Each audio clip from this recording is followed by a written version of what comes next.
OutcastedOC. Viewer discretion is advised. Incoming transmission in 5, 4, 3, 2, 1. Look at my eyes, what do you see? Best of Wrestling 2023.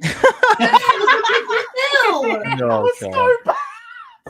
Hey, look, I literally just thought of that on the spot. Anyway, Oh. what's up, everybody? Welcome to another episode of OutcastedOC. We are here with the gang as always, and today we are talking our best of 2023. So it's basically the Outcasted Wrestling Awards. That's what it is. So let's kick it off with a wild one, and let's go for best PLE of the year. We'll start with Courtney on this one. I'm not just saying this one because it's the most recent in my mind. I'm saying it because of how the entire PLE was, and just the entire landscape has been changed of WWE now. I'm going to go with Survivor Series War Games. I think the return of CM Punk and Randy Orton, the tension going on with Judgment Day, Drew McIntyre's story issues and stuff is just like, there's so much going on that I can't even get into all of it. There's so much going on. And No, it's a good choice. It was a banging pay-per-view, probably one of the best this year. You okay, Russ? Definitely. Gee, I think you're getting a bit of feedback because I can hear it come through. A bit of Oh feedback. yeah, is that what that is? I can hear feedback. Yeah. Yeah, I can hear. It's your headphones then, because it's not me. No, because Reese just said he can hear it as well. Yeah. It's definitely. I think it's your phone. I don't understand how. It might be Oh, the no, mic being too sensitive. Maybe. Oh well. Maybe I was speaking too loud. I don't know. It's no, it's like as in coming through your speaker, but it's all good. It's all good. So like when you're on about Survivor Series, like do you think it's a bit of like recency bias, or do you think like looking back it's No, I think looking back at it, like I tried to say, like it's not recency bias because of the fact that it was the most recent main roster PLE. It quite literally is because, as I said, the return of Randy Orton, that changes a whole bunch of things storyline wise. CM Punk's return also changes a whole bunch of things storyline wise. Cody Rhodes still trying to finish the story. Jey Uso doing his thing. Then you have the Judgment Day. You have Drew McIntyre. You've got all the stuff going on with Gunther as well too. There is so much that has now happened from that last main roster PLE that is going to influence 2024. And I think that's just incredible, the fact that they've told all these stories and they're continuing to say they're going to continue in 2024 if you keep watching. Yeah. Oh, it's definitely a good choice. It was on my list actually, Survivor. Like I tried to I picked like my top 5 favorite things in like the different categories, and then I narrowed them down, and that was like in my top 5. It's a good choice. And just the ongoing tension as well too with Damage Control. I can't believe I just forgot that as well. It's just so much good stuff going on in that PLE. If you have not seen it, you should definitely go watch it. But yeah, Sure. it's gonna definitely influence 2024 for sure. Nice. Reese. Oh, right, okay. So mine is Backlash. I thought it was such a good show this year. Like not just because of the matches, like the fans, like made that show. Like the crowd was amazing in Puerto Rico. I thought they were so good. I thought the fact that you had Bad Bunny, one of the like the semi-main events, was amazing, and they got such a good reaction. The fact that he actually was able to put on a great show with Damian Priest. You had the 6-man tag team match in the main event, which was dope. What else was it? Your Brock Lesnar and Cody Rhodes, which was probably the best match of that trio of matches that they had. Yeah. You had that match between Zelina Vega and Rhea Ripley. That was really good, yeah. Yeah, all of that was just absolutely amazing. Rossi, Yeah. Your favorite PLE? Oh, so yeah, mine was a toss-up between two. I was originally going to say Royal Quest, but like watching it back, like a viewership side of it doesn't look that great on the cameras and everything. So Money in the Bank for me, being there, the crowd made it. I think so many of like the really cool moments in it, especially the ladder spot, especially Logan Paul and Ricochet, where Ricochet just went, cool, original spot went wrong. Fuck it, let's do it. I think it was a great, like, for me, hands down one of the better shows that WWE did this year. Yeah, dope. Yeah, I agree with that. Again, Mine is 100% biased because I was there. Mine is also Money in the Bank. Yeah. Honestly, the crowd is amazing. A UK crowd is incredible. The crowd was amazing. The pay-per-view was amazing. The ladder matches were amazing. Obviously, Jay pinning Roman for the first time in God knows how long was one of the most amazing things that happened in that pay-per-view. And just the whole round atmosphere and the people, obviously the people I spent it with were really close to me as well. So it just made the whole pay-per-view special. I totally agree. I feel as though that makes a PLE really special as well too. If you're actually witnessing it live with people that you love, I think that adds to the experience as well. Of course. Money in the Bank was a really good show. I remember watching that live with a couple of friends as well, and it was such a good show. Mainly because like the people who were supposed to win the Money in the Bank matches won the Money in the Bank matches. Sometimes like expectancy, like you expecting someone to win, like sometimes a swerve isn't needed. Like the right people winning, like sometimes can be the most obvious choices. Yeah, definitely. Are you okay to just turn the volume down on your phone maybe a little? I already have turned it down. Oh, okay. It's just because it's picking it back up a lot of feedback. Yeah. That's maybe you try with some headphones or something. Okay. I think that's what it'd be. It's more I just couldn't hear what Reese was saying there. I knew he was trying to say what he said, but all I heard was the echo feedback, like really staticky. No, it's all good. No, I could hear it as well. But going back to Money in the Bank, like having the announcements as well, like you had like a major announcement there with John Cena coming, like he's going to try and get WrestleMania in the UK. But I mean, I don't know how true that is, but it was nice to hear it. You also had the fact that, like you say, like Jey Uso pinning Reigns, like for the first time in Jey Uso pinning Reigns, Shayna, Drew McIntyre returning as well. Drew's returned, Shayna turning on Ronda as well. No one saw that coming. The match between Seth and Finn was basically as much as we wanted from the previous match and a little bit more because the tension between Damien looking like, is he going to help? Is he not going to help? I think that was a very unique thing. Really good.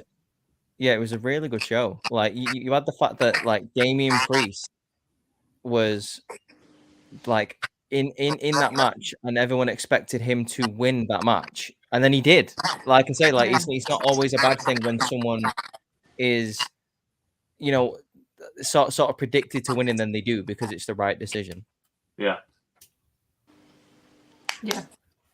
Sweet. We got 2 votes for Money in the Bank, 1 for Survivor Series and 1 for Backlash. Okay, yeah. Do you know what? I wouldn't even argue that. That's 4 great pay-per-views this year. It's awkward that no one mentioned WrestleMania. WrestleMania.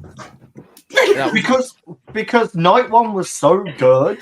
Yeah. That night 2 just makes everyone forget. Like night 1 was like the peak, and then night 2 was this dumpster fire that just puts people in this conversation of.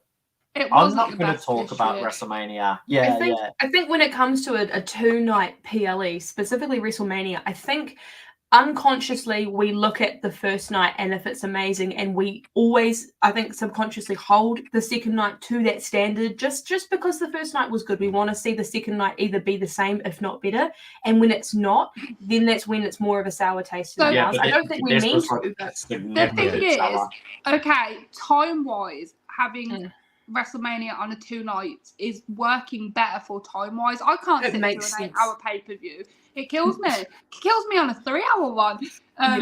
But then realistically, they should be saving the better stuff for the Sunday night because they want people to stay up for that second night. People are going to stay up on a Saturday night anyway because it's a weekend, whereas a Sunday, a lot of people have work and stuff the next day. So it's not feasible for people to stay up. So realistically, putting the better stuff on the second night is what they should be doing. Yeah, that's true. That's true. And I think as well too, like I'm not trying to come to Triple H's defense or anything with this, but this was the first WrestleMania that he was doing creative wise as well too. So with that being said, there may be things that went well and there may have been things that didn't go well, and that's a learning experience and it's a learning curve. And obviously since we somewhat heard that, Vince McMahon was in changing some of the decisions and stuff, that obviously influenced the overall product that we saw. But if we're in a situation this year where it's fully Triple H in charge of creative, and we've seen what he's done with PLEs, we've seen what he did with Survivor Series Backlash, we've seen all of that, I think going into it we should have a little bit more hope that the next PLE, the next WrestleMania is going to hopefully be good. It's WrestleMania 40, it's in Philadelphia. We've already got a lot of storylines that could be seen at WrestleMania playing out right now. So I think that'll just add to the intrigue of what it's going to be like ultimately. Can we have Danny DeVito just have a spot with Sami Zayn? We do love it. Can Danny DeVito just host WrestleMania, please? Oh, please, I will have it. I would love that, but okay. he does it as Frank. He plays it as his Always Sunny character. He's in the wrestling outfit that he's in the episode. I'm the trash man. I'm here to host WrestleMania.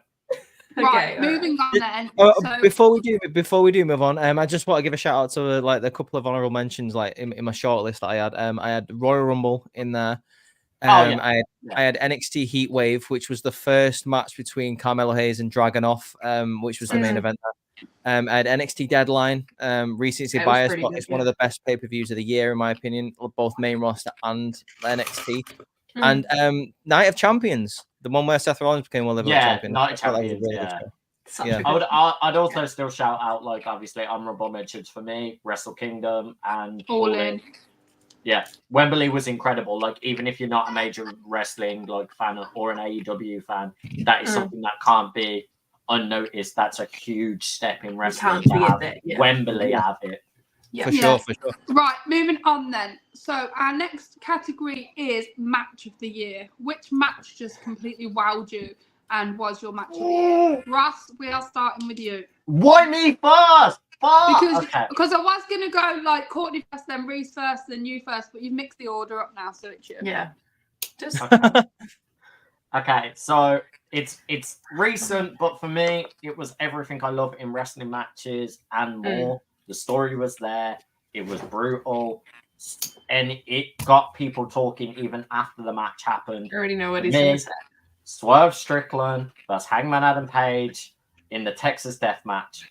Honorable mention, though, I have to give Kenny Omega, Will Ospreay, Wrestle Kingdom, because Kenny Omega coming out to One Wing Angel in a full Sephiroth costume and Elevated having its piano music coming back made the match alone. And then they went, oh, we're going to bring deathmatch wrestling and Western style wrestling in front of the whole of the Tokyo Dome. Like, both of them are incredible, but Swerve just won a little bit of the edge for me. That barbed wire chair shot, top turnbuckle, mental. Match was mental. That's a great choice. Like, I've seen the highlights of that. I need to go back and watch. Go back and watch. Even I've watched it. Yeah, I just haven't got around to watching Full Gear, so like I do need to watch that. Yeah, it's such a good match. Even if you don't want to watch the whole pay-per-view, that match is the best one to take away from Full Gear. Do you know what's funny is with that match being said, I think even Mick Foley said that match was a bit too much. And that's coming from one of the kings of death matches. He's like, that was too much. I love it. I love it. The blood segment. Disgusting. Oh, it's so hey, yo, that's tame. That's tame. I'm so worse. Oh. No. Honestly, I highly recommend that match. That match is everything. Court, yours?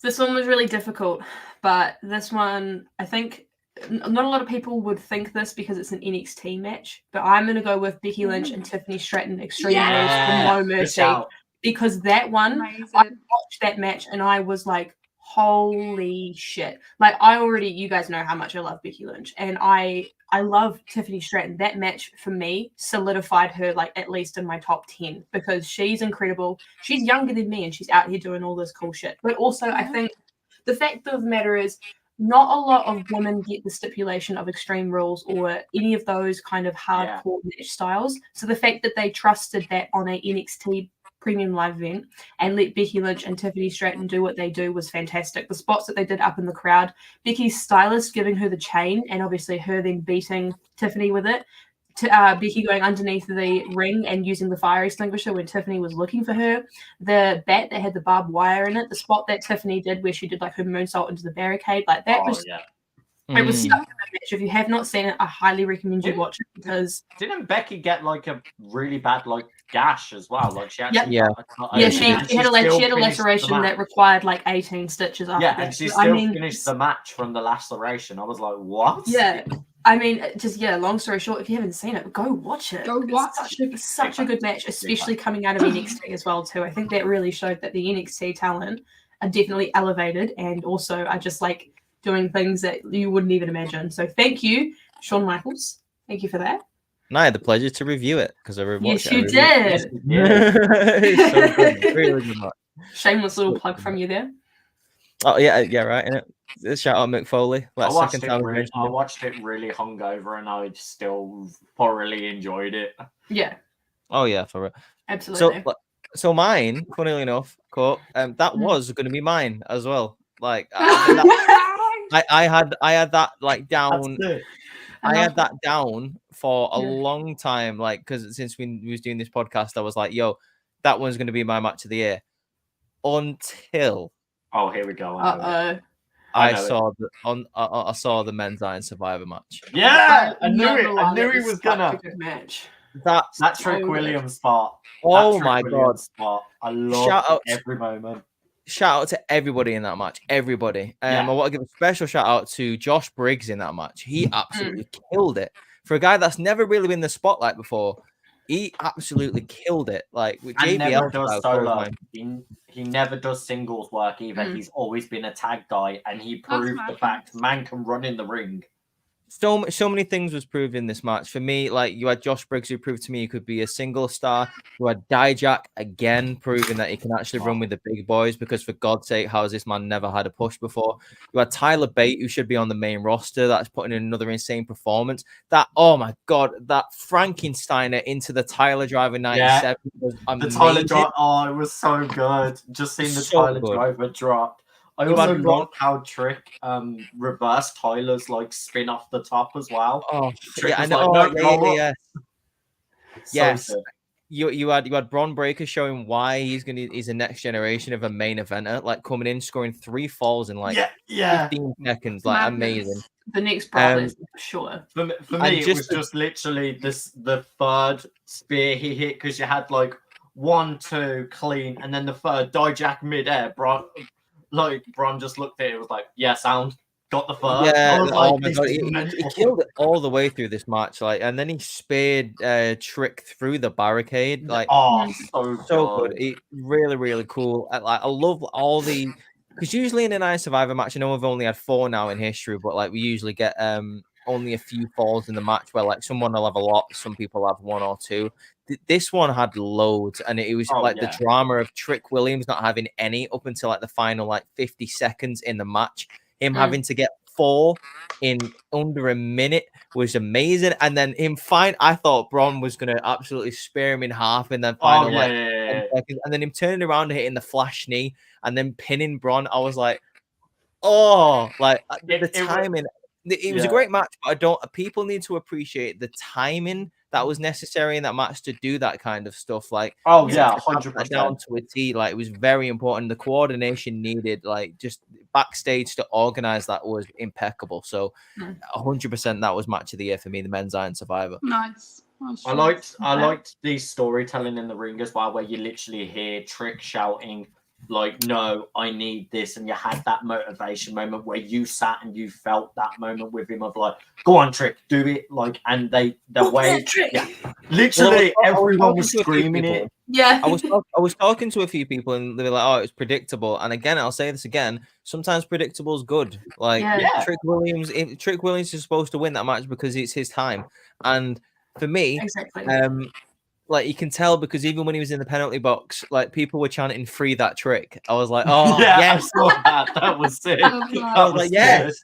I think really quickly before we get on to G's, just piggybacking off your point about things being predictable. It's like if there's someone who's got this momentum going and then they don't pull the trigger, the fans are going to get fickle because they didn't pull the trigger on that person when it was ready. And it's like, if this is predictable and it's where we want to go, just do it. Because at the end of the day, it's going to appease a group of fans that wanted that. And then you'll have a group of people being like, "Oh, that was predictable." But it's like, would you rather it be predictable than giving it to someone who you're going to be like, "What the hell was that for?" Like, it comes back to the whole sentiment of you can't please everybody, but as I say, pulling the trigger on Trick Williams is like the right thing to do. Wrestling fans are the most fickle people in the world when it comes to like predictability. I mean, look at Survivor Series, for example. In the space of one night, I saw people have 3 different opinions.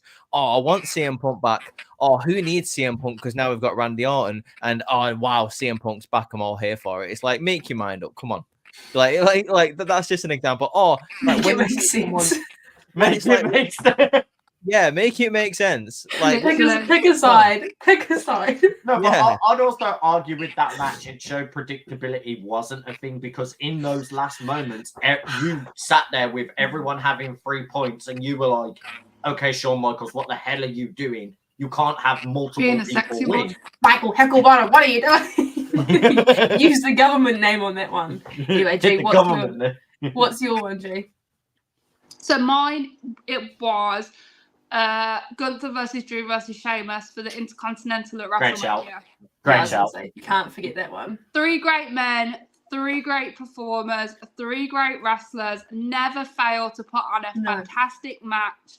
I love the 3 of them, and I just love that match. I love the spot where Slapping Gunther like chopped Sheamus into Drew's back as well. Like he held Drew, grabbed Sheamus, and just chopped him into him. And I really, really, really want Sheamus to be the one to take the IC off Gunther.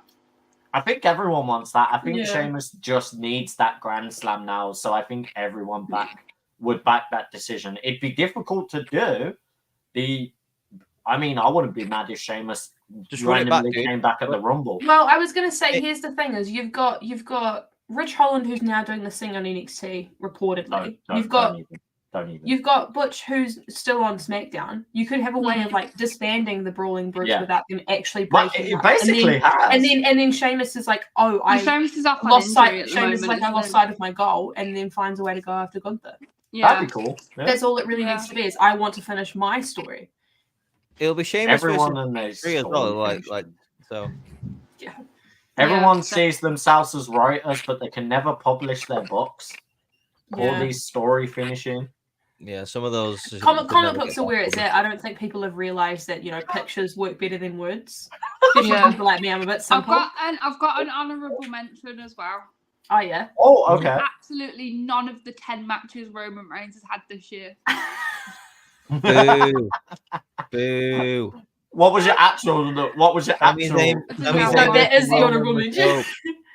It's like in Sammy that video I versus sent you Roman guys. was dope. I was gonna say Sammy versus. named it. I'm sorry, Sammy versus Roman was very. Jay damn versus Roman at entertaining. Money in the Bank was an incredible Oh match. yeah, Jay. And Well, Kevin Jay, Owens Jimmy versus Roman Roman. and Solo, wasn't it? Nah, I don't mean to bash Kevin Owens, especially when I'm wearing a Kevin Owens shirt under this. But I'm sorry, the amount of times they booked Kevin Owens to go against Roman Reigns, I was like, okay, we've had enough of this. Stop. I it. said Yeah, you for put my sure, shirt but that on. doesn't make it a bad match. Like, it was a good No, match. it was a good match, but I wasn't here for it. It wasn't a match of the year. Oh, okay, yeah, for sure. Anyway. Okay.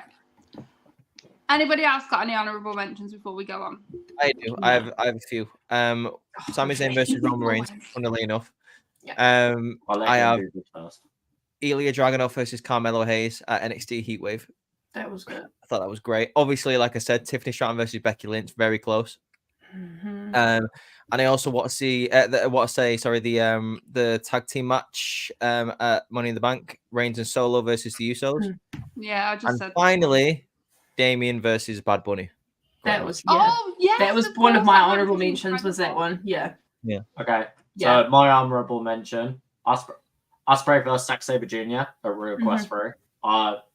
Perfect match, booked perfectly, everything I wanted and more. Josh Alexander versus Will Ospreay once again, proper great showing of Josh Alexander there. I actually saw that one. It was incredible. Honestly, it was one of the better matches to watch from TNA's like Impact era type of It was thing. good. Yeah, and was I'd also love to say Shota Umino versus Will Ospreay as well.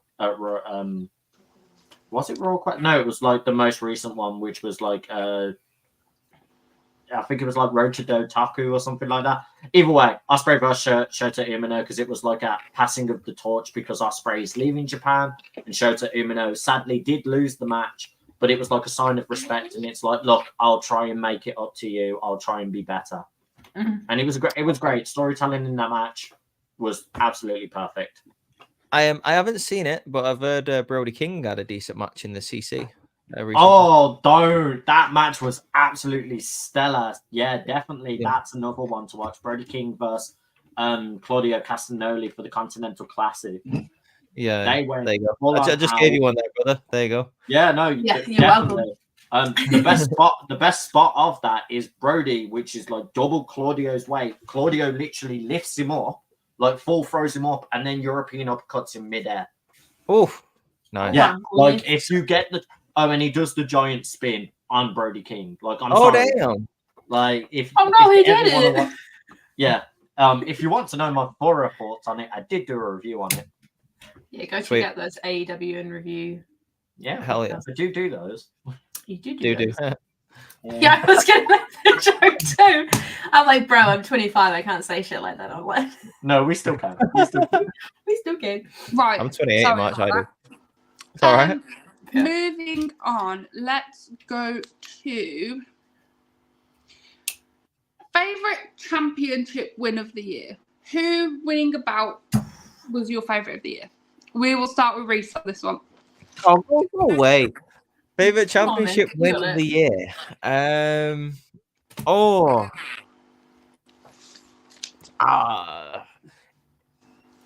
Easy. I've just thought of it. Rhea Ripley winning the Women's World Championship. Or at the Fair. time, it's like the SmackDown World Championship. Yeah. But it's easy because she's Mammy and she deserved it for a long time. And she finally beat Charlotte because I feel like she's never beat Charlotte at that point, and she Fair. finally beat Charlotte. So it's like, yeah, like WrestleMania, she had a moment. It should have been probably main event. But yeah, that Rhea versus Charlotte and Rhea winning the title. That's mine. Nice. Yeah. Nice. Fair enough. Okay, Mine- I'll go for mine next. Yeah. Mine was, of course, Seth Rollins, the World Heavyweight and Night Champions. Oh yeah, Doing of the course. Don't damn even thing. need to say any more on that. No. Great match, to be fair. Great match. Mhm. It was a great match. And just the whole Triple H coming out to give him the bout, it just made it all amazing. So yeah, right. Yeah. Mm. That's great. What, me next? Yeah. Mhm. It's very easy for me. Io Sky. Nice. She- Okay. Same flowers as Rhea. Io worked her ass off in NXT. I genuinely was worried that Io wasn't going to even touch main roster. She got main roster, got the push, got the briefcase, and then got to cash in successfully. Because we had a lot of recent women getting the Money in the Bank briefcase and not really having successful runs with it. I don't think Io's run's been absolutely incredible, but that moment was everything for me. Yeah, absolutely. I remember that moment because we were live on TikTok watching it, and you and I were just absolutely geeking the fuck out.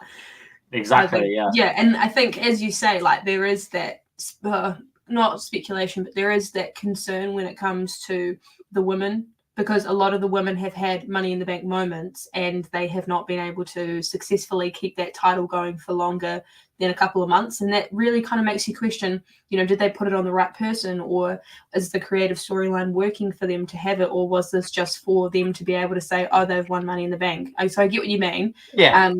When it comes to me, I have two, and I can't decide between them because they are both like up here for me. One of them is the Io Sky cash-in because of how much it meant. And as you say, you summed it up perfectly. She worked her ass off on NXT. You never thought she was going to go to main roster. She went to main roster, proved herself, and got the flowers that she deserves.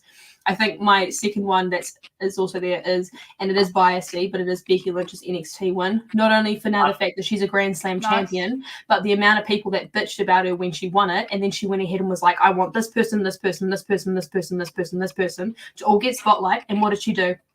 She put them on the same level at that time that she's on, and showed their worth and showcased them in the ring, and people now actually like them because they were in a rivalry with Becky Lynch. Look what good it did for Tiffany Stratton.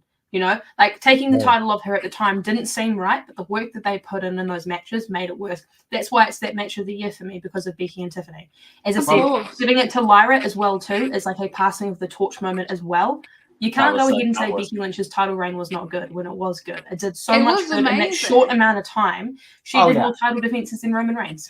I was going to say, Becky was up there for me, especially for what you said there. The amount of people she spoke, like names like Xia Li as well. Xia Li finally got brought back in conversation, brought back on TV. Exactly. Yeah, I do have an honourable mention for this one. Saraya winning the AEW Women's Championship at All In. That felt really good. So then only do one pay-per-view. I know. I don't know what the booking was there. That's the only AEW booking I will never defend. No. You don't make a win at the UK to then drop it the next pay-per-view and don't explain why. It makes no sense. It just made it Yeah. feel like it Make was it make NBC sense. box sticking. Yeah. Yeah, exactly. Like, don't box tick that. Like, Don't if you're gonna try and appeal to a crowd if you know that your overall like storytelling Especially- afterwards is not going to be able to follow in suit of this big thing you've just done. especially because the fact that we all know the original booking was going to be Jamie Hayter walking into All In with the belt, and that would have been the UK representative of the belt. Yeah. In end of the day, Mm-hmm. I know you're trying to make the crowd happy and the fans happy, but you made Shida look bad because of this whole. You booked 3 other people, Yeah. so then she literally won it back anyway. So it was like, what was the point? Yeah, I think with that, it just feels like Sheeta's just like the transitional champion. Like, Yeah, it's just- exactly. it hurts She won. because she is so good in her own right, and she does not deserve to be the one to hold the title for 4 days and then give it to someone else. Like, Yeah. exactly. No, you're right. Exactly. Isn't she like she's got a good credibility in AEW? Isn't she the Yeah. only like 3-time women's world champion in AEW? 3-time women's champion. Tony Storm, I believe Tony Storm. Is she's also now, I think she's 2 or 3-time as 3 well. times. Oh no, she's 2. Yeah. But also Shida had the most matches successfully won. Had the longest winning streak in AEW women's history. Yeah. Oh, okay. Paul has a very good one in the comments here that I'd also say is an honorable mention for me. KO and Sammy winning at Mania. Oh, yeah. Finally having that tag team that I followed for Ring of Honor, all of that. Yeah. The rise in NXT, the friendship they've always had, seeing it culminate in the biggest wrestling event and then having the belt. It was just beautiful to watch. I think with that being said as well too is the whole bloodline storyline behind it. You know, Sammy had very much found himself in the bloodline. Kevin was trying to protect him at all costs, being like, look, man, you don't know these people like I do. And, you know, Sammy having his issues with the bloodline and then them coming together and them actually dethroning. Were they like the longest reigning tag team at that point in time as well? Yeah, they were. They were. Yeah, Not just from a friendship standpoint, but what it meant storyline wise as well too. Like that would have been extremely vindicating for both of them. It's a really good shout, to be fair, Paul. That was going to be one of my honorable mentions. I've got 2 more. The Judgment Day winning the I back that heavy. And this one, and it probably would have been my favorite one, but only because of the short reign. Trick Williams winning the North American Championship. Yeah, the next, wasn't it like a night? 3 or 4 days. Yeah, like 3 or 4 days. Yeah, it was so stupid. Yeah. Nice. Yeah. Right, moving on. While we're talking about championship belts, we've had a few new belt designs this year. So what has been your favourite belt design revealed this year? We should make this one a speed round, I think. Yeah, we'll start with Courtney for this one. I mean, I didn't just drop a fat penny on a belt because I didn't like it. It's got to be the World Heavyweight Championship. And I think what really sucks and what makes it worse is that I bought the World Heavyweight Championship and then they revealed Rhea's one with the white strap like 2 days later. Yeah, I remember we had this conversation and I was like, are you not going to wait? No, I can't wait. Can't stop, won't stop. It's a great belt. Not only because I own it, but because the person holding it is fantastic as well. And I like the way that they incorporated, you know, old designs in the lineage and like belts that they've had in the past and created it and made it modern. I think is really good. Yeah, it's my favorite one. Okay. Yeah. Who next? Reese. Me? Okay. I'm going to say the World Heavyweight Championship. Just because. For the simple fact that it improved on the old penny design, I hated it. I hated that design so much. I thought it always looked dead cheap. I don't know why anyone ever liked it. I thought it looked ugly as hell, and it was just a fat gold chocolate coin on someone's arm. It was horrible. It looked so much better now. Don't be out here knocking on chocolate coins. They're so fucking good. White chocolate coins. But it looked horrible. Like the WCW World Heavyweight title, the WWE World Heavyweight Championship, it looked disgusting. And now it looks way better. So that's mine. Yeah. Mine is also the World Heavyweight Champion, so that's 3 for 3. I know Ross is going to spoil it and pick something else. Oh, of course it is, yeah. Yo, why is this hostility over me having a preference? Mine is Enter the Blue Dragon Hellfire Gate Championship. But that is close to one of the actual belts' names. In Yeah. Yeah, I WWE, know, which I is know, I know. funny. Yeah, I know. I'm taking the bit. I know. fair enough. No, so mine is the IWGP UK title.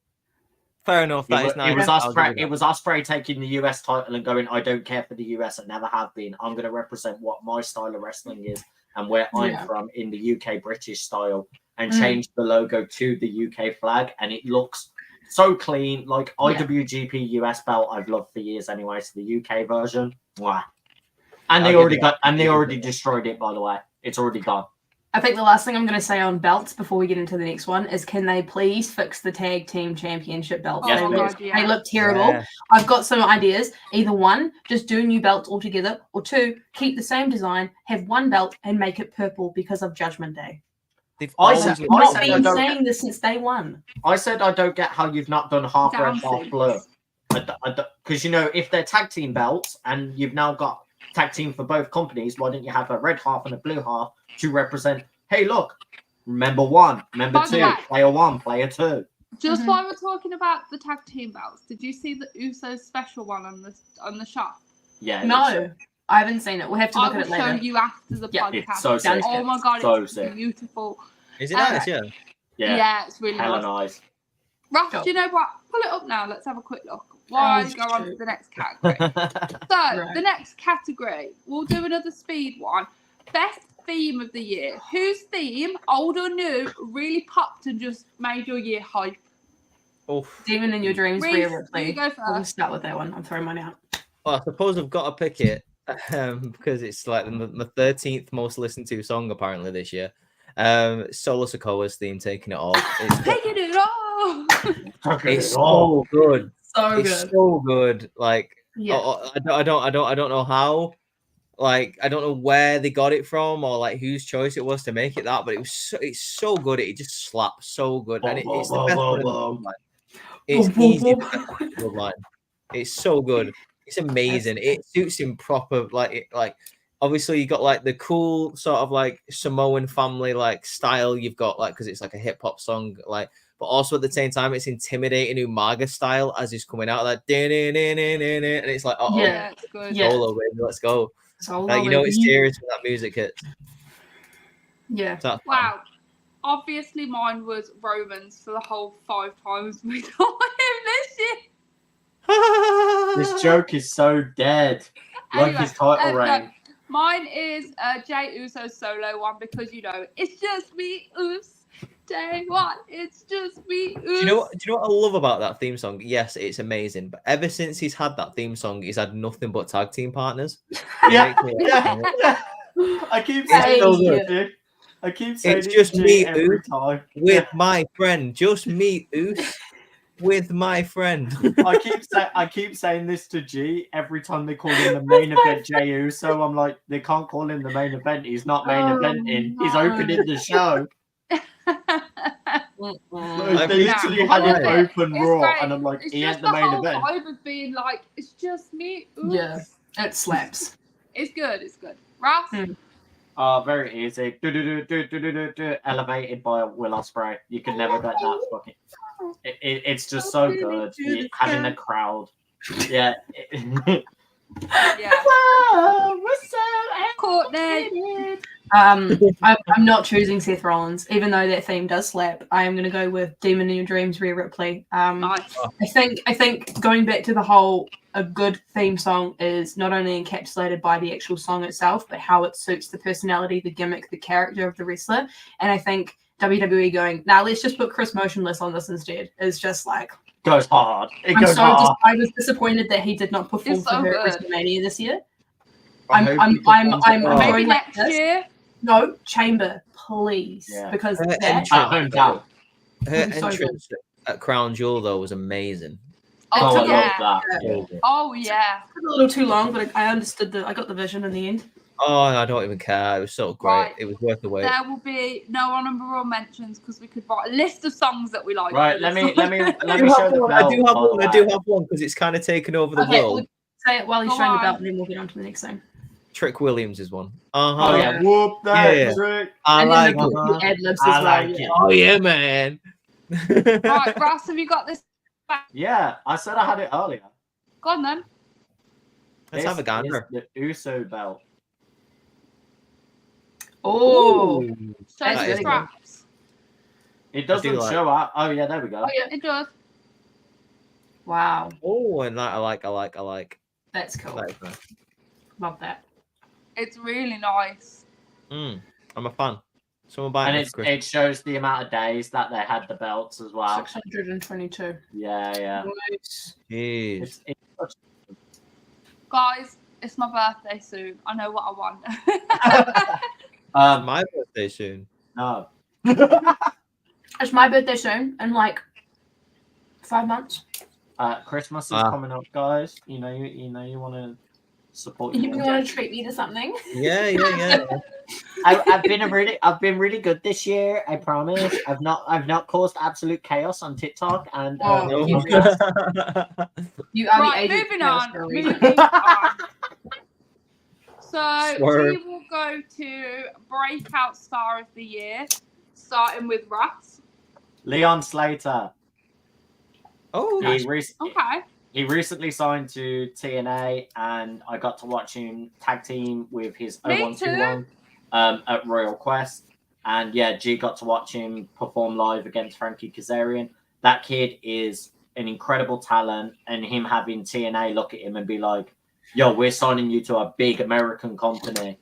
And he's young. I swear he's only like 25, 26. So that kid's got a massively bright future going for him. And he's just awesome in the ring. He does a 450 swanton. Like, It's madness. yeah. If you see his finisher, it's absolutely ridiculous. He can do a 450 swanton like it's nothing. He looks like Jeff Hardy in Jeff Hardy's prime. Jeff Hardy drinking prime. Oh god. It's obvious. Oh could- yeah. Yeah. It is so the fact that this man, this time last year, was running maximum male models. Yeah. Hey, I liked Maximum Male Model. Hey, look, I'm not knocking on MMM, but look where he is now. Like, Yeah, sure. you can't do that. Like that is like a lightning in a bottle situation. And I genuinely feel like he has got such a big future in 2024. Like I can see such big things for him, honestly. As soon as I saw Breakout Star of 2023, I knew LA Knight straight away. Yeah. Yeah. Love it. Yeah. Good show. Reese. I'm gonna say Trick Williams, baby. Trick Ooh. Williams is the breakout start of the year. Not only did he start by just being like the lackey for Carmelo Hayes, like as usual, but like he's come into his own so much in the past 6 to 7 months. And now, like heading into the end of 2023, he's not only one of the most popular superstars in NXT, in all of WWE. He is so over with that crowd, and like the fact that they're even talking about him on main event pre-shows, just like Trick Williams is absolutely on fire. Added to the fact that he's improved in the ring so much, like in the past year, I would say. Yeah. Like I don't know if it's the fact that we've just seen more of him in the ring lately, or the fact that he actually genuinely has gotten better in the ring. But yeah, Trick Williams 100% is my breakout star of the year. I remember you saying in early reviews, Reese, I remember you saying, like, I know Trick Williams is just a lackey for Carmelo Hayes, but I want to see more for him. And honestly, we've gotten that. We've got from the that. very start, like exactly like you said, from the very start. I mean, even going before we even started Outcasted on TikTok, like I was always saying, if Carmelo was to come up to the main roster, Trick has to come with him. And I was also saying, I know he's just a mouthpiece at the moment, but that guy, like just from his promos alone, is just a born star. Just you can tell by the way he talks. You can see it, yeah.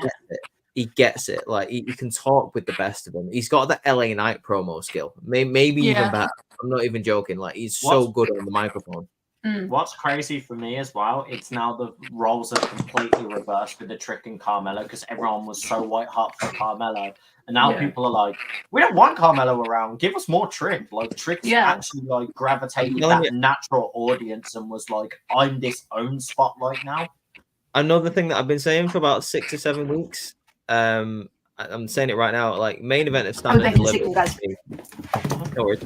Main event of Stand and Deliver is going to be Carmelo Hayes versus Trick Williams. I definitely see that coming. Yeah, especially with the most recent like gaslighting Carmelo Hayes did with like, I've worked it all out, man. It's been Ilya. It's like, Oh yeah, dude. What?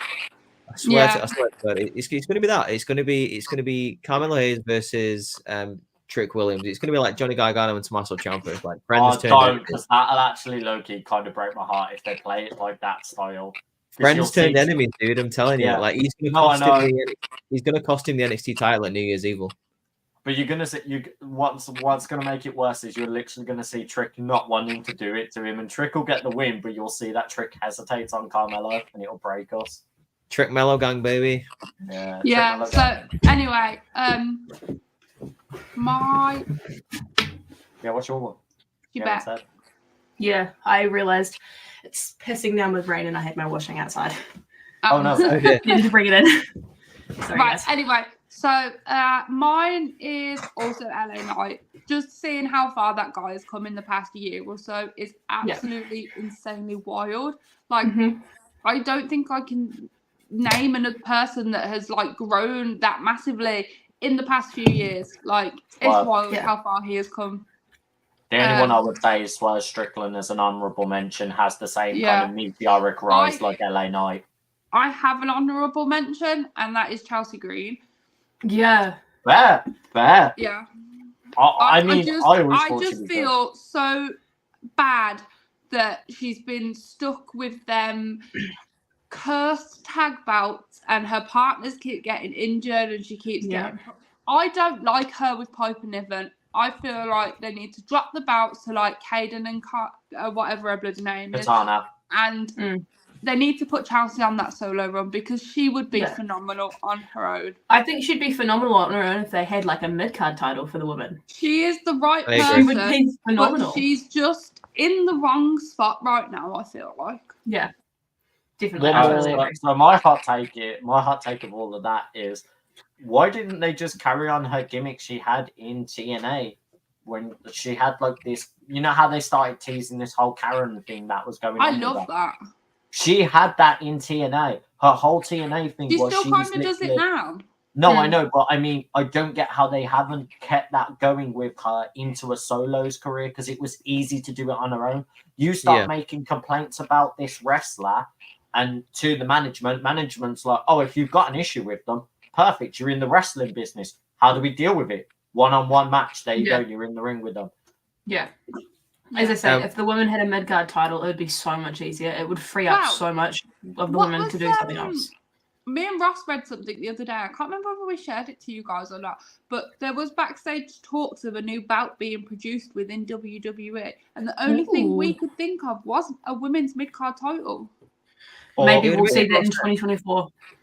It would make the most sense. I think they should bring back like the European title for the women's or something. Yeah. They've realised they've got R-Truth back. They were like, oh, we need to recover that. The 24/7 coming back.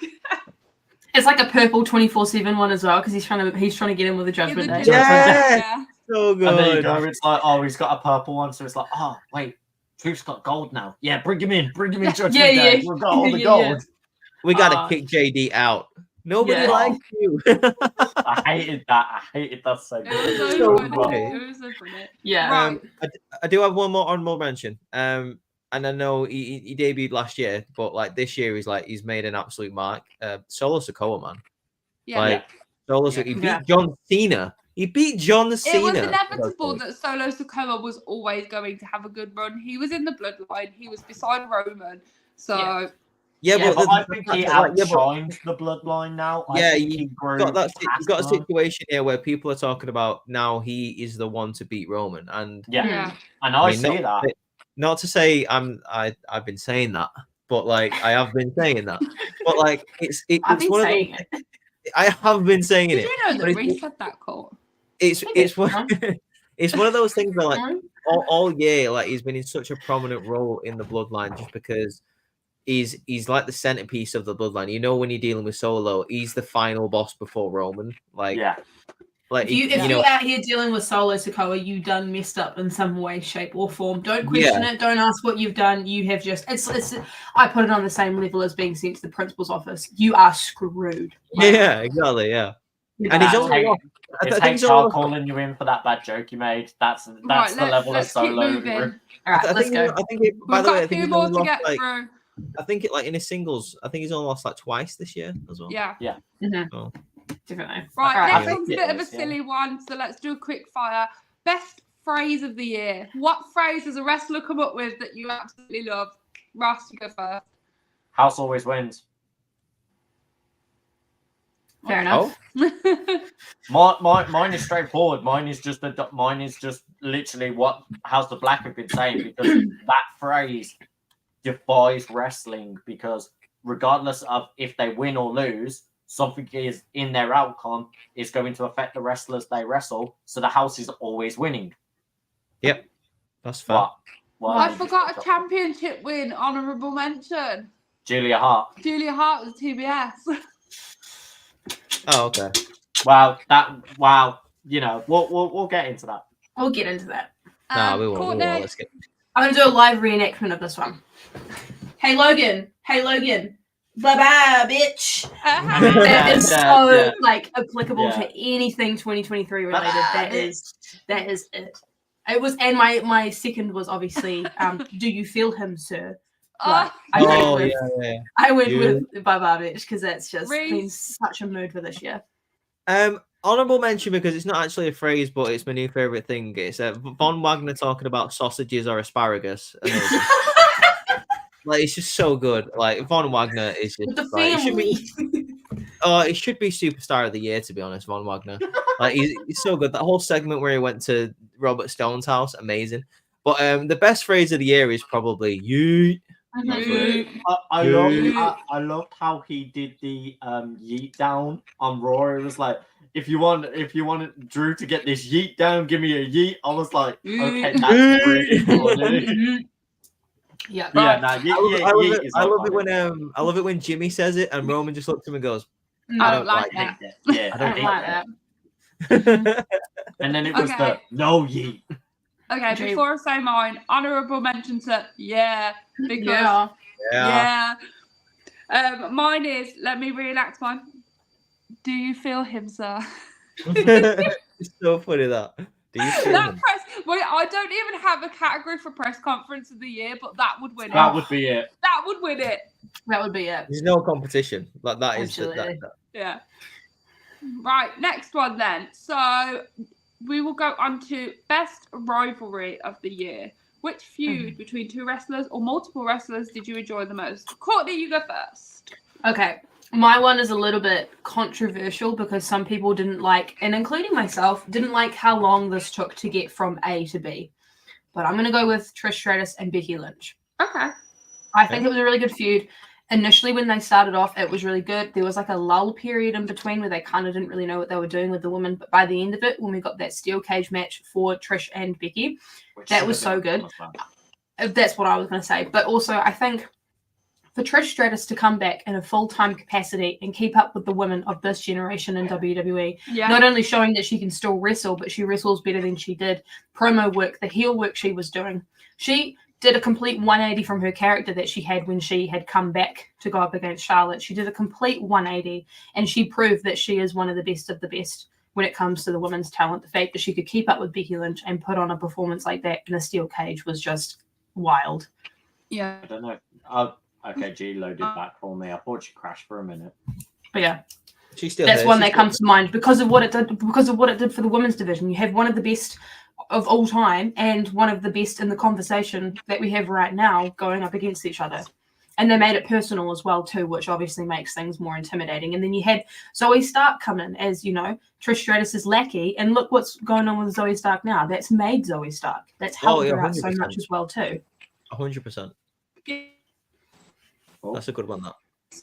Oh, is G actually there? I thought she was back for a minute, but now is she gone? I think when you hear Trish and Becky, you don't think of very much, but then when you delve deeper into it, you realize how much has come from it, how much it's impacted, and how many people it's helped going forward as well. It's definitely one of those it ones went from like the Royal, it went from like Royal Rumble or like WrestleMania all the way until Payback.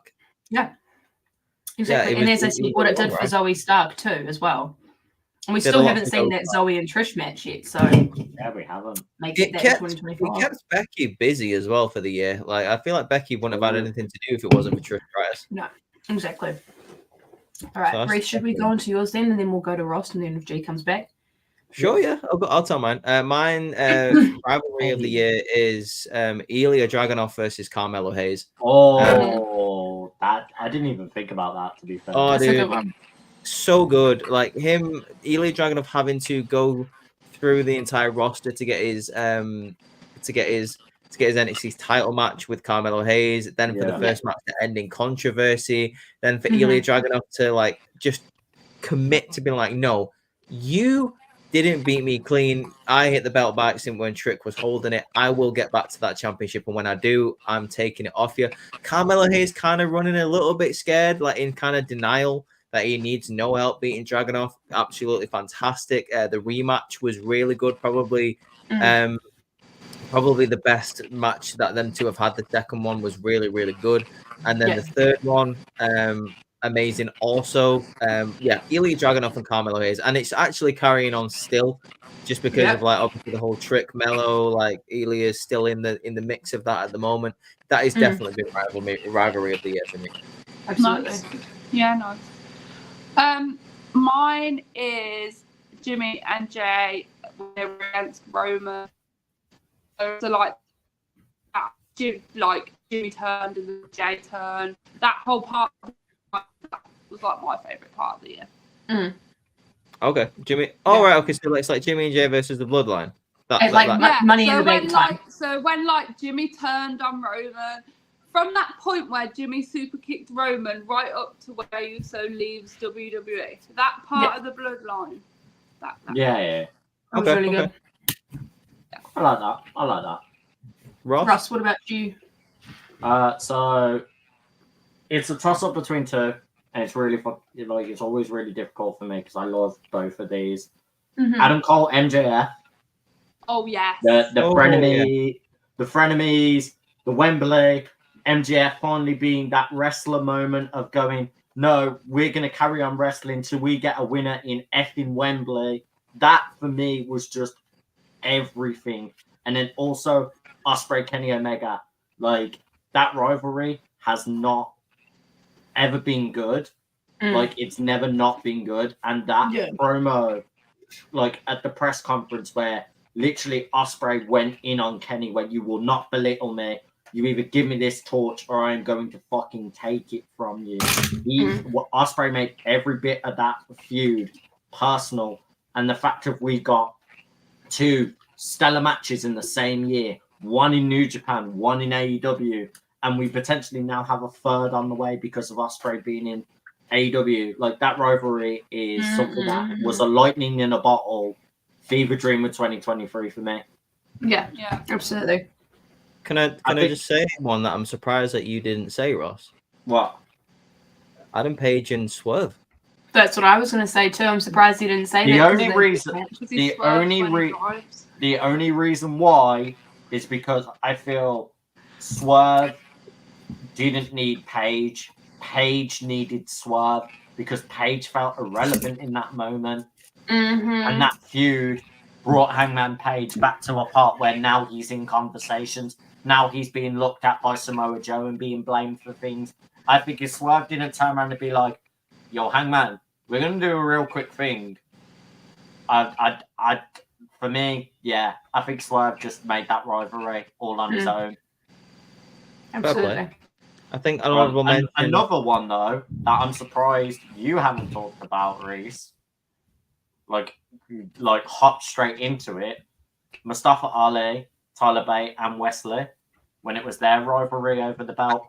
I'm not gonna lie, like that one actually skipped my mind. I'm not the back and forth, Mustafa being this ref, to then Tyler will be the ref. To Wesley's like, what the fuck is going on, man? Let's just triple. Can we just have a real ref up in here? Yeah. It's like...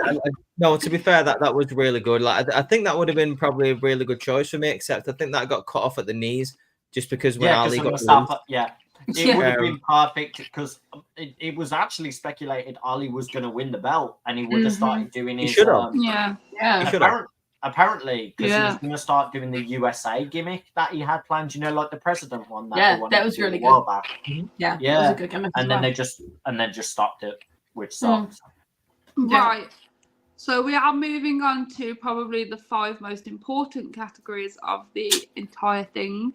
So we will start with NXT Superstar of the Year. Ross, you first. Whoop that trick. What? Trick. I'm sorry, I What? have to go Trick Williams. He was the GOAT for me. Like, he was just Yeah. fun. And he's really just shown himself that I will be the lightning in the bottle moment and I'll be Nice. talked about. Also, the Yeah. fact he's now started doing Booker T's ad-lib in his own walk into the ring. I like is funny as fuck. I Yeah, like it. the fact he started doing it with the crowd and even then Trick Williams was like, I like it. I was like, Yeah. this is perfect. That I is also nice. thought it was funny in the promo this week in NXT where he said, "Tell me you didn't just say that to Yeah. Ilya Dragunov." Yeah. Really Yeah, dope. fair. I did like that one. Courtney? I love Yeah, Trick. cool. I'm going to go with Tiffany Stratton. I definitely think she's solidified herself as one of the top women within NXT. And I think that's the amazing thing about NXT. I think when we see it, we always just think of it as a developmental brand, but we don't actually see it as a way of seeing people improve in terms of promo, Yeah. character, and ring work, and actually seeing their progression from NXT to main roster. I personally think give Tiffany Stratton another couple of months within NXT and she could be drafted next year to the main roster. Yeah. She is ready for it. There's so many fresh matchups she could have I on the main expect roster. to see her in the Rumble for sure. Yeah. Me too. I 100% want to see her in the Rumble. I think she's ready for it, especially as I said, that match with her and Becky Lynch at No Mercy, that really showed her in a different light for me as well too. So I'm, definitely. I'd really like Tiffany. to see Tiffany and Lyra go at it. I'd like Tiffany to try and go for like a 2-time NXT champion, to be honest. Yeah. Yeah. Just before she gets the call. Yeah. I think she's ready for it though. Like I totally think that she's got so much she can do. Yeah. Reese? I'm going to give them honorable mentions first because I want to get them out of the way just because I've got a lot because obviously I've been reviewing it every single week. Like, first honorable mention goes to Baron Corbin. I think ever since he's gone down to NXT, I think he's been doing gold work, absolute gold. Second honorable mention goes to Bron Breakker. I think he had a stellar first start to the year, but like he's kind of stalled in the past like 4 months because he's not really had anything to do. And I mainly think it's because he doesn't belong there anymore. He really does not. Yeah. Wesley is another one, unfortunately, because of the surgery. Another honorable mention to him. He doesn't belong there. I would give an honorable mention to Tyler Bate, but he hasn't done enough, to be honest. Yeah, they needed to book him more for this year, and they really didn't. Yeah, exactly. I want to give a special shout out to Tony D. He's been very entertaining this From year. the family. The family. Do it for the family over here. You know what I'm saying? We all gonna go get sit table. Bada bing, bada boom. Bada bing, bada boom. Over here, you know? Andre Chase is another great. Oh, God. Andre Chase.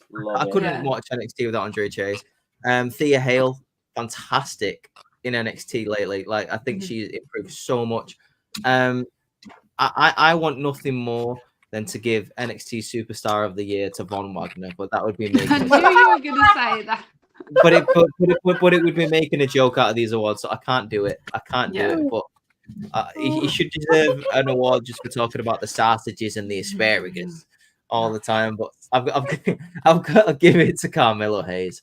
Carmelo Hayes this year has been fantastic. I know Trick Williams is on the rise now, but Carmelo's been here ever since January. Like he started he is him. He really is him. He started off in a great rivalry, like with Bron Breakker for the NXT title. He won the NXT title, defended it against Bron Breakker, headed into that rivalry with Dragunov and Baron Corbin for the past couple of months. And then Dragunov took the title off him, but then Carmelo Hayes stayed busy in that storyline. He's been solid for the whole year. You can't knock him. Ever since NXT became NXT 2.0, ever since he became the A-champ, the North American champion, he's been killing it. And I think this has like been the most stellar year for Carmelo Hayes, and it's only up and up from here for me. definitely. I agree. He's got to finish this rivalry with Trick Williams, and then I think there's nothing the sky's the limit for Hayes. Well, I mean, we're going to see him on SmackDown this week as well too, in that USA. USA title. Yeah. I think before we jump onto the next category, I'm just going to say I definitely think a really good podcast idea we could do in the future is NXT talent that don't that don't really belong in NXT anymore, like that we want to see drafted. You should go to main roster. Yeah, it's like NXT talent that are ready for the main roster. Yeah. Well, that would be like our early draft picks. We could always do that in our draft when a draft episode comes up. We can always be like, here's the NXT section we would do. Keen as a bean. All right. Yeah. So. I don't watch much NXT, as you guys know, just when it's on in the background with Ross. But a superstar that really caught my eye this year was Tiffany Stratton.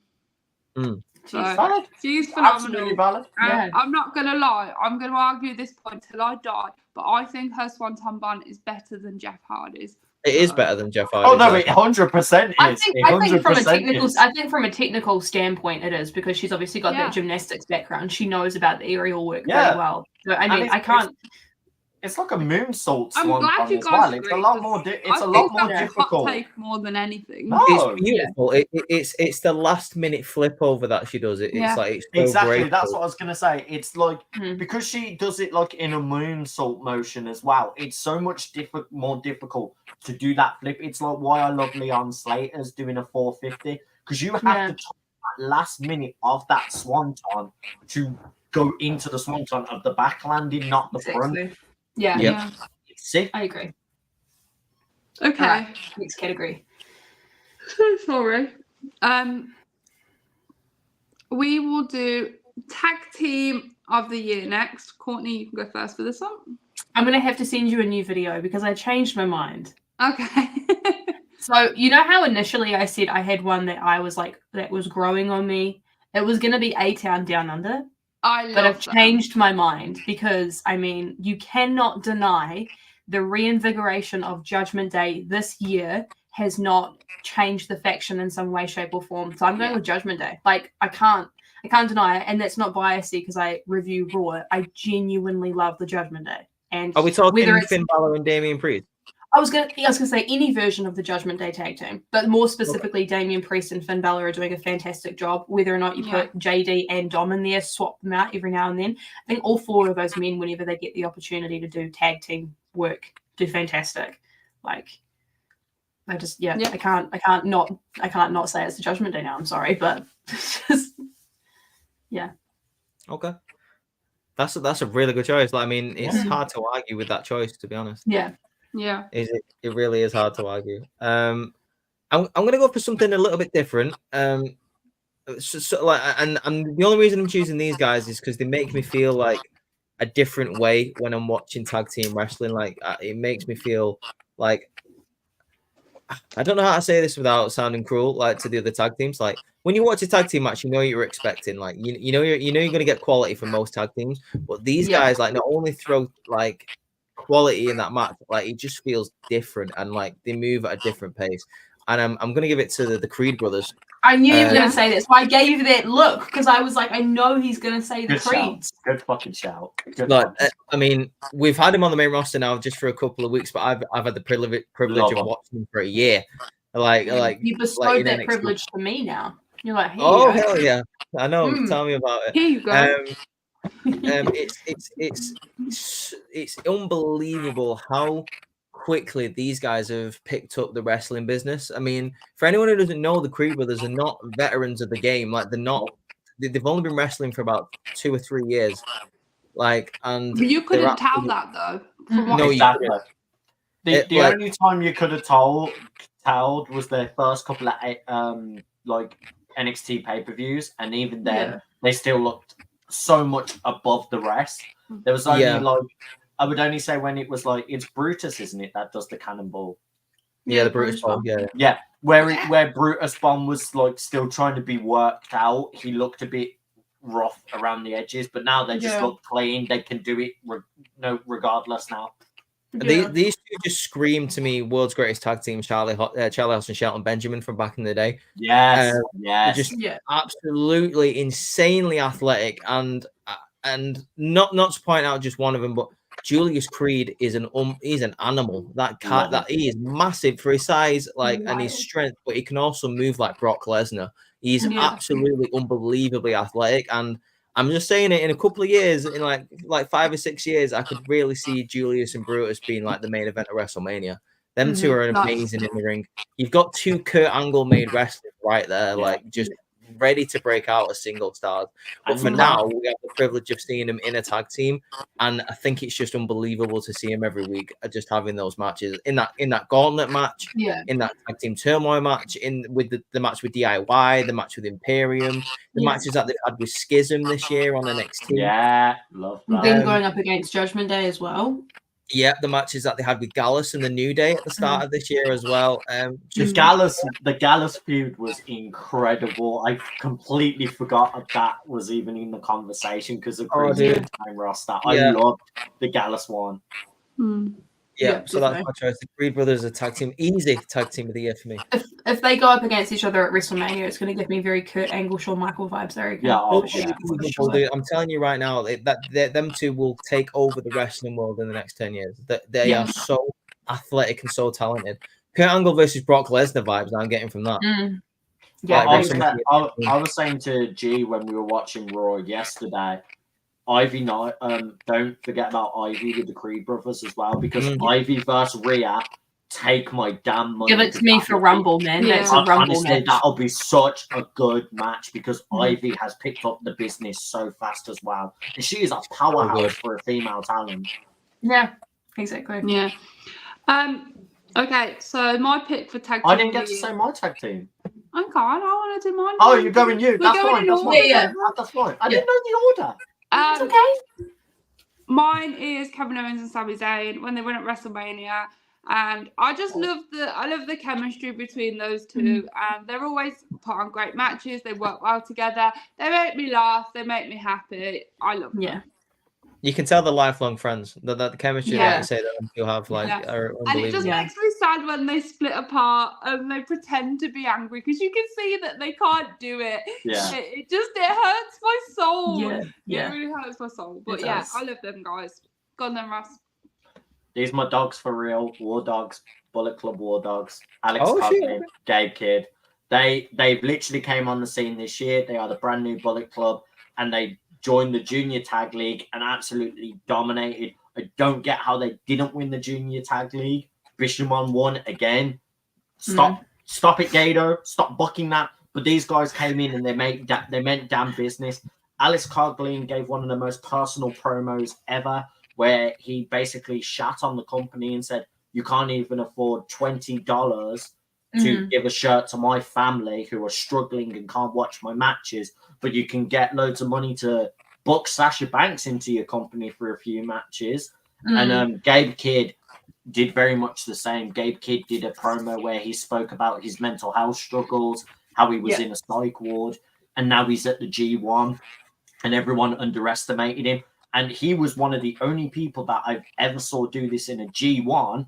He jumped his competition at the press conference. He flew over the table and started beating on them. Like, they are a different breed of heel tag team that need to literally, people need to take note because they are going to be talked about for years now. Everyone was like, "Oh, I don't like this new version of the Bullet Club because David Finley's the leader." Doesn't matter who the leader is. If you've got 5 other members who are doing the absolute best work of their life, you're going to notice them regardless. And that's what Alex Coughlin and Gabe Kidd are doing. They, for me, are the epitome of perfect heel tag wrestling. You sent me that press conference to watch. I had to because I wanted to show, like, because me and you have a very in-depth knowledge of storytelling in the ring and how heel work is. And I literally sent it you to be like, look how perfect this heel work is. Because this is what I'm about to say. Like, that's exactly what I'm about to say. Like, I know who Gabe Kidd is, but I've not seen a lot of his work recently. And I like to come in not knowing anything about what's going on, or like, obviously I know it's the G1, but like not knowing really what's happening. I was like captivated by what he was doing. I was like, whoa, this is a dope promo. This is so cool, man. It looks like he's genuinely, like, he's being genuine. He looks like he's shooting on the rest of the roster. It's so good. it was so, like, honestly, it was so incredible to just watch that whole moment. And then since then, I've been following them, and I've loved every single match they've done. But also, you've got the other side of the War Dogs as well. There's another tag team, but I'm not going to rant on about that. I can go into another video of that. I'll make a TikTok video on it. Deep dive. Yeah, I'll deep dive on it on why Bullet Club War Dogs is actually good. Dope. Okie dokie. Moving on, we have best return of the year. Reese, do you want to go first? All right. I think we're all going to say the same one. I mean, it's an easy pick. This person hasn't been in WWE for years, and they're back now, and it's just great. Nia Jax is. No, I'm joking. The video, that is the clip for TikTok. All right, that's us done, guys. Make sure you go ahead and like and subscribe to the channel. I genuinely thought you were going to. After that. Please don't take 3 out of 4 of us. We do not agree with Reese's opinions in this video. Just letting you know. No, do you know what's annoying though? She's actually been okay, and it's annoying. Yeah. I don't want to like her, but she's actually been all right. But like, no, but I did like the promo she did on Raw. I didn't want to. So did I, dude. I actually the match with Raquel as well. The match with Raquel was dope. Oh yeah, Becky did the better promo for the knee comment. That knee one had me dead. But it takes two to tango, though. Do you know what I mean? I'm like, I don't want to like what Nia Jax is doing, but she's doing well. Yeah, I was gonna say she rebutted well because I liked the line. I liked the line where she said, she was the woman that made the man. I was like, oh, okay, yeah, that's a very good line. Yeah. And like I say, the match with Raquel, it was really good. Why am I complimenting? So is that actually your answer, or are you going with something else? It's not my actual answer. He's gonna pick CM Punk. No, it's not. It's Randy Orton. Randy Orton. Okay. I missed him. I've missed him so much, man. And like, I'm so glad that he's okay. I'm so glad that he's back.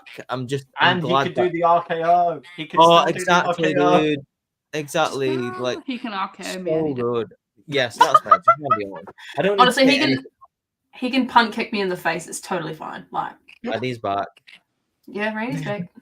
That's it. That's all I need to say. Randy Orton. I don't need an explanation. Hey, Randy.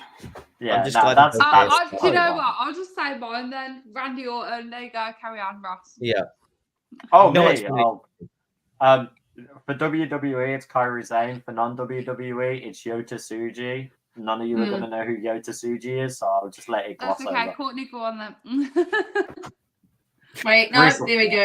Are you actually saying CM Punk? Yeah! This little brain cannot comprehend the fact that that man said all that stuff that he said about WWE and he's coming back for a fat check. Yeah, he's an honourable man. Like, I just, as I said earlier, it changes the landscape moving forward. It does. And the fact that we are going to potentially get My King versus Pepsi Phil, which My King probably prefers Coca-Cola over Pepsi Phil. It's just like, I don't know. These moments don't happen all the time, and then when they do, they are stuck with you. And like, my brain still can't get over the fact that he's here. Like, it's just literally.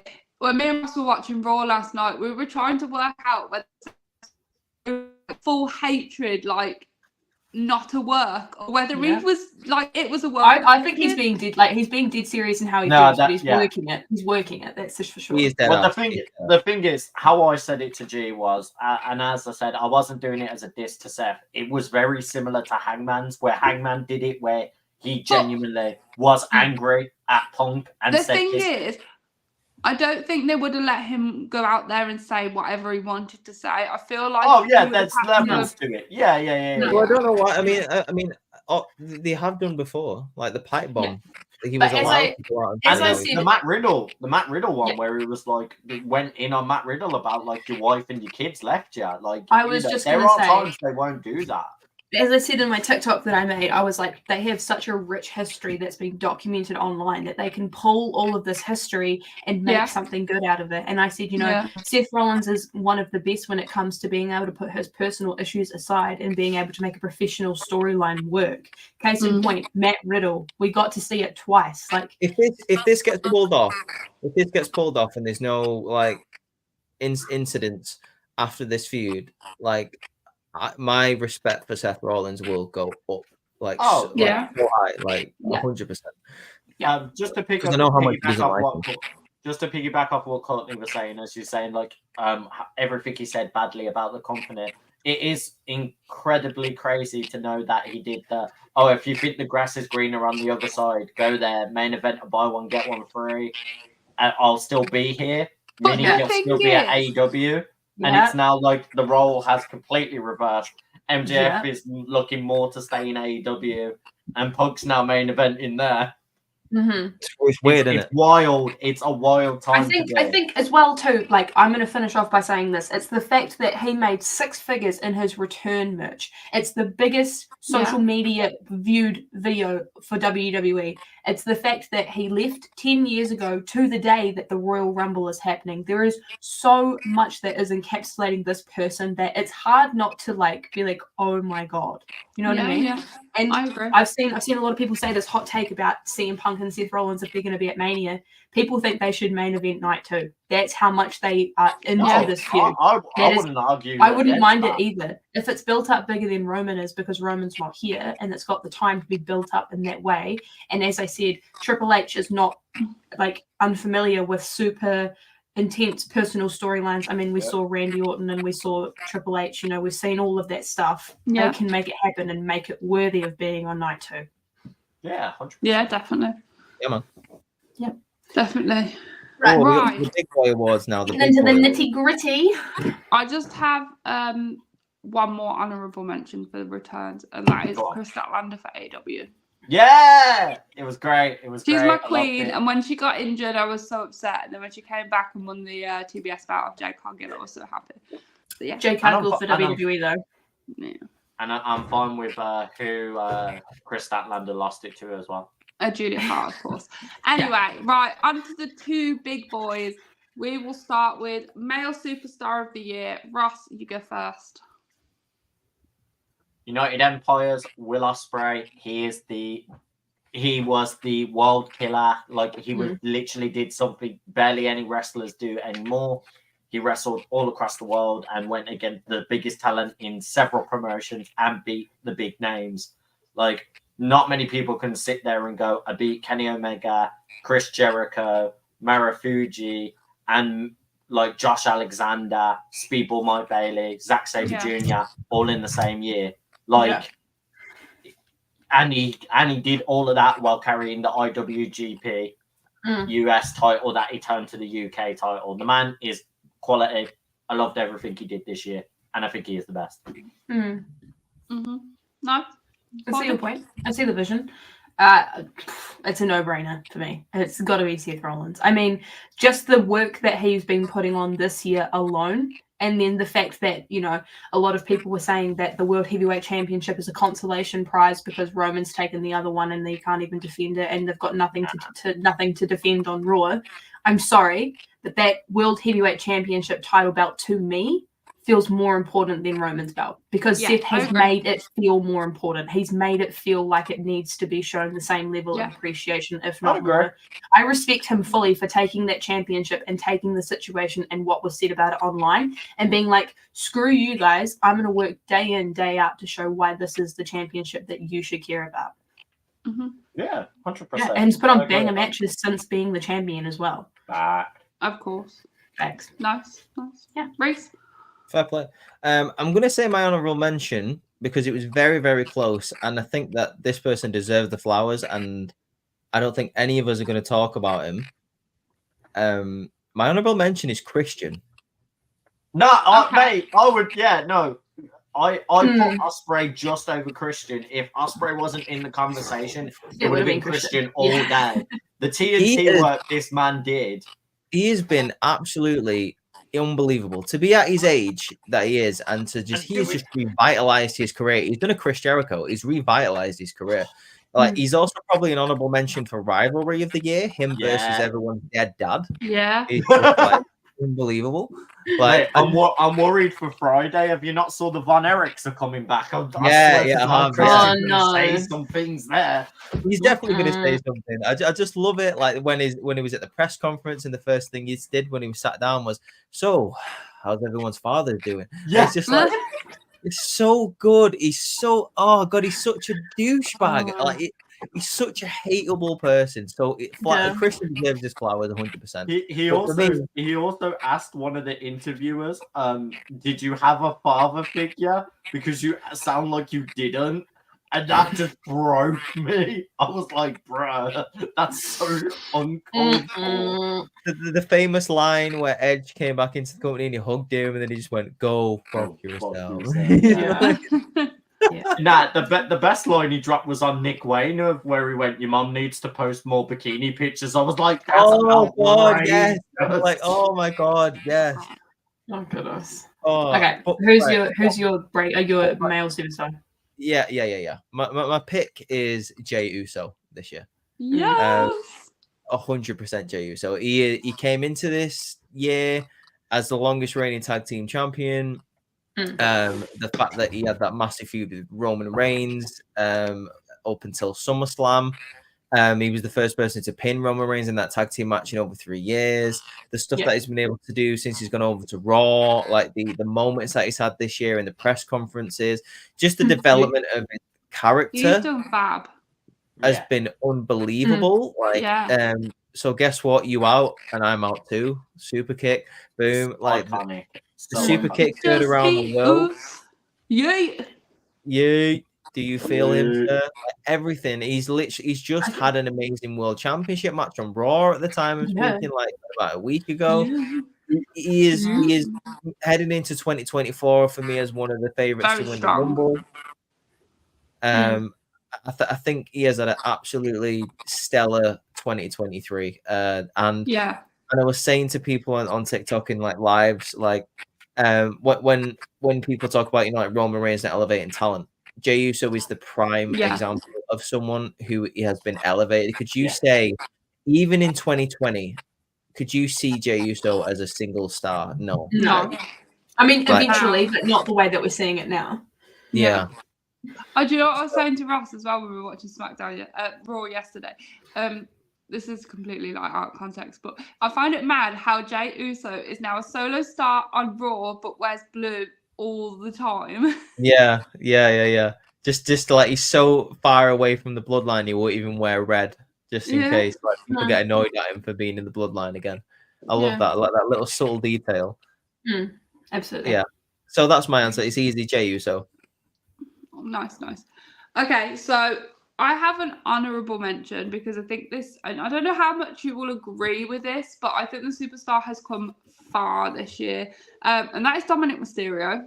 Oh no, 100%. I agree. Definitely. I think since he turned on Rey Mysterio at Clash at the Castle last year, being with the Judgment Day has developed him so far.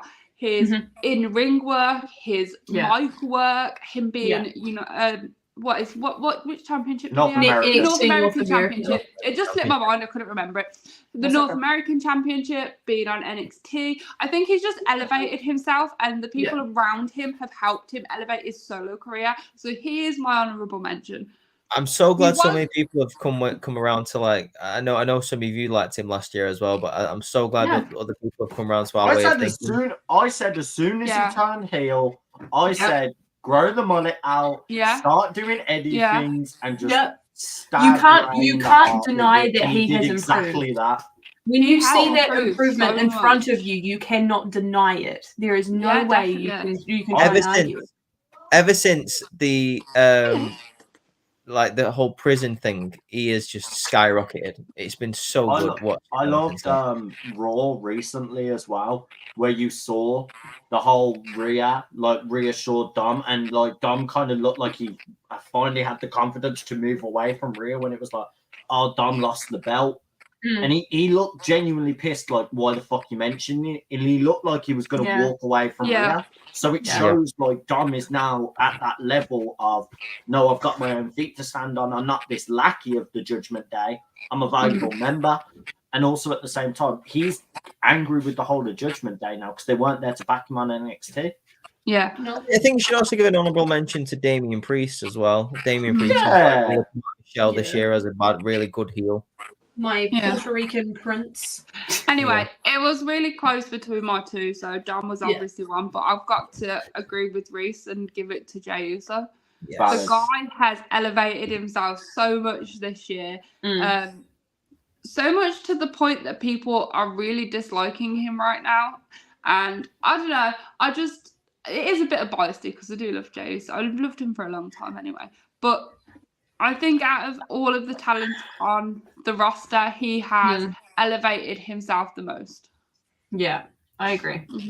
I think just from where we saw him at the beginning of this year to where we're seeing him now, as I said with Dominic Mysterio, you cannot deny it. There's no denying it. No. And that puts us on to our final category of the night, which is obviously Female Superstar of the Year. Courtney, do you want to go first on this one? Sure. I am going to go with Mami, Rhea Ripley. Just honestly, the way that she has transformed this year alone is just insane. You can say she's the top woman in WWE, but one of the top stars within the entirety of WWE is where she sees herself and where she actually sits. And when you're ranking the entire main roster, I think she's just got so much going for her. Her character work has been insane. She has done a full 180 just from what she was doing this time last year as well too. She has really reinvigorated the Judgment Day faction for me, honestly, and I feel as though we've seen so many good performances come out of her. Yes, I mean, her title reign for me, it definitely has needed a little bit more of a push, but that's not her fault. She's doing what she can because she does play. It has been a bit lackluster. But the thing is, as well too, I think because of the point she's in with the Judgment Day. Yeah, I was just going to say, I feel as though the position that she's in with the faction, because she's such an integral part, that does take away from some of her title reign, but that's not to say that her as an individual star is not great. I'm really looking forward to Reigns' position right now. Like, she's really more than the championship, as in like the title wise. She's really more than that title. Yeah, as soon as Best Female Superstar was on the list, I couldn't think of anyone else. Like, we've seen so many great stars come out of 2023, but I have to give it to Rhea. You can't deny it. That match that she had with Charlotte at Mania was probably one of the best women's matches I've seen ever. Yeah. Like, it's up there for me with the Bayley Sasha one, the Iron Woman match. I agree with that. You can't deny the talent. You can't deny it. No. I think it was one of the matches of WrestleMania, like the Charlotte and Rhea one, 100%. Yeah, absolutely. Say what you want about Charlotte, but she's a great dance partner. Me? Is it me? Yeah. Mm-hmm. Yeah. Everything that Courtney's just said. I don't think just to add on to it. I don't think there's anyone been more consistent than her, because you could argue Becky Lynch is nominated. You could argue that Tiffany Stratton is nominated, but I don't think any of those two are consistent this year compared to Rhea. I mean, it's literally been from the start of the year. She won the Royal Rumble. She main evented, she should have main evented WrestleMania and won that title. She won the title, but she didn't main event. The work that she's done with the Judgment Day, the fact that she still holds that championship, it's got to be coming up to about 400 days now, right? Oh, wait, no, sorry, 300 days. She's held that championship. Rhea Ripley she's bigger than that championship. Like Court says, she's not just one of the biggest women. She is probably one of the biggest stars in the company. Like, she is on the same level as a Seth Rollins, as a Roman Reigns at the moment. I just think the sky's the limit for Rhea Ripley. I think you'll see more of it next year as well. So I just looked it up now. She's held that championship for 258 days.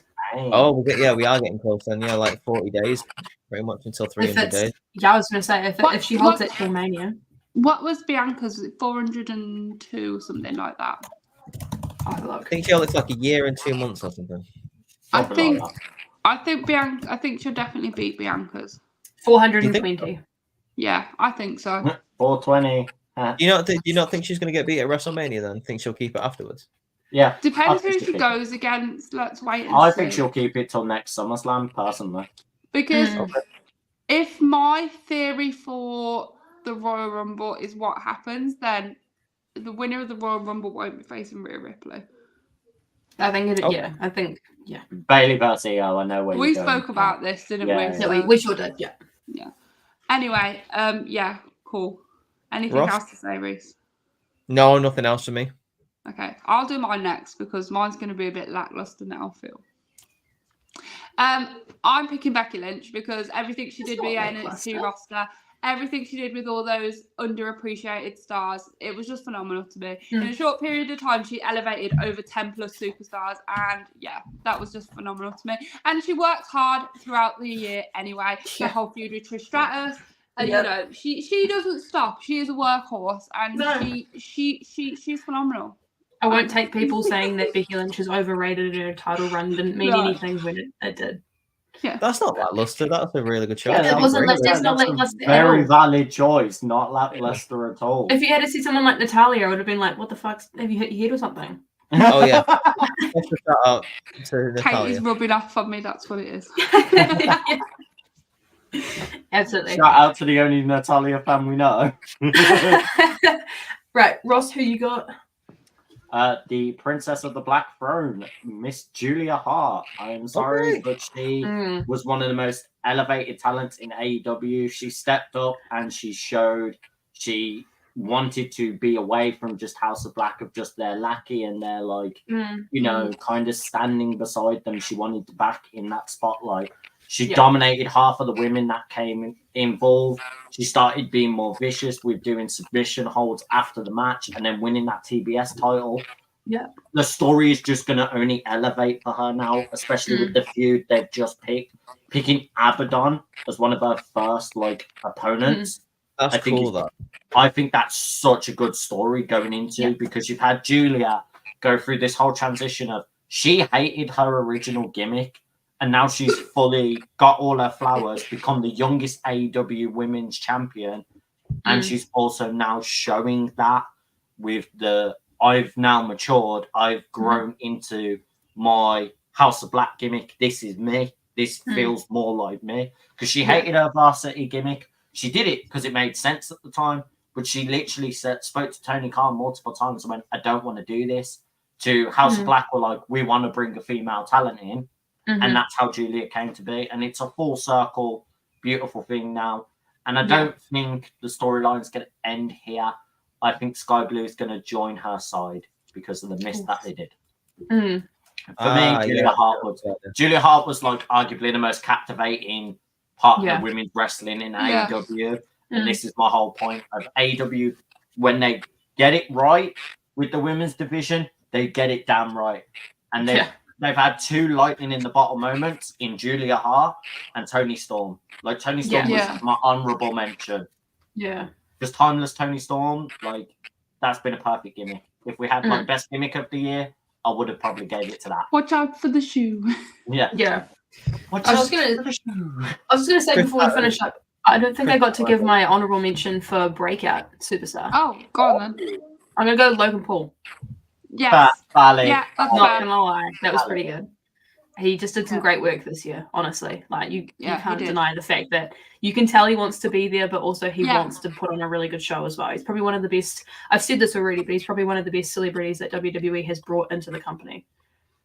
I liked the I really liked the promo he did as well with the KO being like, I've actually fought, you know, like the world heavyweight boxing champion of the world, and I don't need 2 minutes to KO you. No, and use Kevin Owens' name. I was good. like, that and was everything really he did with good. Ricochet was good as well. Yeah, and I'm so looking forward to seeing what he does in 2024. I'm looking forward to seeing what he does at Chamber as well. I think he's gonna be more regular in 2024 as well. Cool. Yeah, he wants to put more time into the company, which is great, especially because people obviously have the argument of people being part-time champions, but I definitely think he wants to put more time into it. He's considered more of a free agent in his own mind now, so yeah. Which is good. Sorry, I completely cut you off there, Reese. What were you going to say? What was I going to say? I was going to say special shout out to Chris Statlander as well. I think she's doing good work. Yes. Special shout out to Trish Stratus as well. I think she deserves a flower from this year. I think she that if that was her last run, then I think she's done really, really well. I think it's the best heel work that she's done a whole career. I think she did some of the best promos of a whole career this year, and I think that she might have had one of the best heel runs women's wise this year as well. Yeah. As I said, it's a complete 180 from how we last saw her. 100%.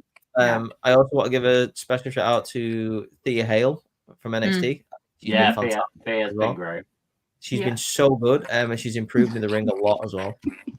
Laya Valkyrie is another major one for me that doesn't get enough love. I think Laya Valkyrie deserves what she has right now. What is he doing? He's I'm male superstar of the year. It's more, he's looking like he's actually trying to talk into the mic for this. It's just Clive Oos. Day one, it's just Clive Oos. My favorite star's Katsuya Naito. Oh, I get it. Well done, nice. So good on Katsuya Naito. Gee, if we get another. Or what about Claudio Castagnoli? Oh my god. Don't, because I now just want a new cat and I want to call him that. Hey, just honestly. Right, guys, let's wrap this thing up then, because we've been going for a while now. Hey, it's the end of year awards. We can go as long as we want. Just move. And at least we'll be longer than Roman Reigns' career. And I would like to give another personal award to all of you guys for being the best co-hosts of a podcast. It's been a great year. Oh, thanks, dude. I appreciate that. Nah, if only they knew the backstage kerfuffles you guys. Hey, no. We just like to have practice promo battles. It's just a work. It's just a work. I thought it was a shoot. Just a work. Nah, you work yourself into a shoot there, brother. You work it. It's a work shoot, brother. Right. Anyway, guys, it's been fun. I hope you enjoyed all of our awards and all our choices. Let us know in the comments. Comment your favorite female or male superstar of the year. Let us know who you would pick. If you haven't watched Courtney's Raw review from this week, go check it out. If you haven't watched Reese's NXT review from this week, go check it out. There will also be a SmackDown review coming this Saturday. And then there will be a Raw review on Tuesday, NXT review on Wednesday, and then next week's podcast, which is going to wrap up the year for OutcastedOC. That will be our final show for the rest of the year until we move into 2024. So yeah, check us out. Hit the follow, hit the subscribe, hit the like, turn on the notifications, comment, whatever you got to do. Go find our TikTok, go find our Instagram, go find our X. It's all in the description down below. But yeah. Catch you later, guys. Bye. Peace out, guys. Bye. Deuces.